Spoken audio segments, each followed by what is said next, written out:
പ്രസ്ഥാനം താക്കീതെന്നോണം പറയുകയാണ്. ഈ പ്രസ്ഥാനത്തിന് ഒന്ന് മൂത്രമൊഴിച്ചാൽ ഒഴുകിപ്പോകുന്നവരെ നിങ്ങൾ ഉള്ളൂ എന്ന് ഞങ്ങൾ താക്കീതോടെ പറയാണ്. ഇത് ഐക്യജനാധിപത്യ മുന്നണിയാണ്.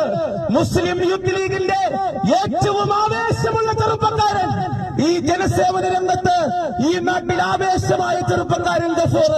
10-100 പേര് വന്നിട്ട് ഒരുത്തനെ മൃഗീയമായി തല്ലുന്നതല്ലോ ആണത്തം.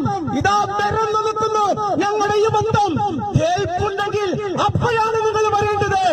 അതല്ലാതെ 100 ആളുകൾ വന്നിട്ട് ഒരു പാവപ്പെട്ട ചെറുപ്പക്കാരനെ അതിക്രൂരമായി മർദ്ദിച്ചിട്ട് ഞങ്ങളാണ് ആണുങ്ങൾ എന്ന് പറഞ്ഞു നടക്കുന്നവരോട് ഞങ്ങൾക്ക് നിങ്ങളോട് ഒന്നേ പറയാനുള്ളത്, നിങ്ങൾ ആണുങ്ങൾ എന്ന് പറഞ്ഞു തരുന്നാൽ ഞങ്ങൾ നിങ്ങൾക്ക് സാരി വാങ്ങിത്തരും. കാരണം നിങ്ങൾ പെണ്ണുങ്ങളാണ് എന്ന് സൂചിപ്പിക്കാൻ ഞാൻ ആഗ്രഹിക്കുകയാണ് പ്രിയപ്പെട്ടവരെ.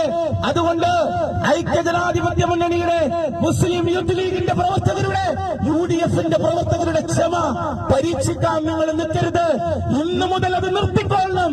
അത് നിർത്തിയില്ലെങ്കിൽ നാളെയുടെ പ്രഭാതം അത് പ്രതികാരത്തിൻ്റെതാകുമെന്ന് നിങ്ങളെ ഓർമ്മപ്പെടുത്തിക്കൊണ്ട് അഭിവാദ്യങ്ങൾ നേരുന്നു. ജയ് ഹിന്ദ്.